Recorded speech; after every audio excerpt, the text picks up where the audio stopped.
नमस्कार मु स्नाता आपन को स्वागत करछि मो चैनल किचन अफेयर्स रे। आज आमे बिना जंतणी रे पणस पोड़ पिठार रेसिपी देखिबा। एरा बहुत ही बढ़िया लागि थाए खाइबा पई आ बहुत सहज रे कम टाइम रे बनि भी जाए आ केते नरम हेछि सेटा आपन देखि कि जानि परथबे। तो चलंतु आरंभ करिबा। एठी मु पाचिला पणस नेछि। एई पणस बहुत मिठा अछि तो पिठा रे मु एक्स्ट्रा चीनी ता पई पकेइनी। एबे गोटे बड़ जागा ऊपर एमती गोटे छणा रखिबा आ तापरे सबतक पाचिला पणस रो तार मंजी गुडाक काढी देबे।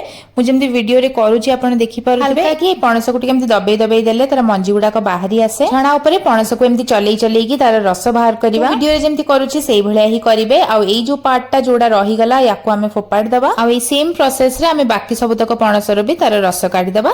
हमको टोटल 3 कप पणस रो रस दरकार। एठी देखंतु केमती पणस रो रस बाहरी जाईछि। एई भलिया टोटल एठी मु 3 कप पणस रस नेछि। एई पणस रस रे हमें पकेबा हाफ टी स्पून लूण आ 2 कप एठी मु नेछि चाउळ चूना। एई 2 कप चाउळ चूना को भी एथिरे पकेई दबा। 3 कप पणस रस पई मु एठी 2 कप चाउळ चूना व्यवहार करछि। याको भल्लो भाबरे गोळेई की पूरा गोटे स्मूथ बैटर रेडी करबा। भल्लो भाबरे याको गोळेबे जेमति बिल्कुल भी बिंडा बिंडा हेकी न रहि जाय। पूरा चिक्कण बैटर हमें बनै नबा। वीडियो रे देखि पड़थबे एई भलिया पूरा चिक्कण बैटर करबा और कंसिस्टेंसी टा भी एतिकी ही रखिबे। बेसी पतला की बेसी बहलिया रखिबे नि। आपन को पणस रे बेसी मिठा नथिबो ताहाले एई टाइम रे ही चीनी पकेई की बैटर टा को रेडी करबे। पणस टा बहुत मिठा सेत पे मु एक्स्ट्रा चीनी आ किछि पकेइनी। एबे पूरा गोटे मोटा बेस वाला कढई नेबे। सेतरे गोटे टेबलस्पून घियो पकेई की घियो टा को पूरा कढई रे लगेई देबे। तापर हमें जो बैटर टा को बनैथिले से सबतक बैटर को एथिरे पकेइबा। बैटर रे ऊपर टा को भी पूरा पालिस और चिक्कण कर दबा। गैस ऑन करी की कढई को बसेइबा और पूरा कम आंच रे यार घोडणी बंद करी की याको 15 मिनिट पे कुक हबा को छाड़ दबा। आपनकर कढई रो जदी तळटा बेसी मोटा नाही ताहाले गैस ऊपर गोटे तावा बसेई की ता ऊपर ए पैन को रखी की ताको कुक हबा को छाड़िबे। एठी याको कुक करिवार 15 मिनिट हे जाईछि त मु घोडणी खोली देली।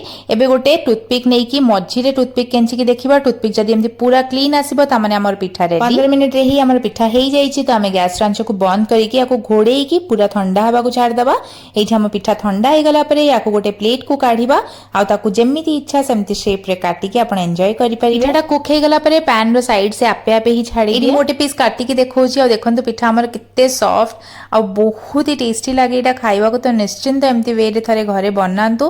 कम टाइम भी लागे 15 मिनिट रे मात्र रेडी हे गला हमर पिठा। केमति लागिला कमेंट सेक्शन रे लिखि की निहाती रे जणैबे। लाइक शेयर और चैनल को सब्सक्राइब करिया को भूलिबेनी। पुणी गोटे नवा वीडियो रे देखा हबो। रहिली नमस्कार बाय।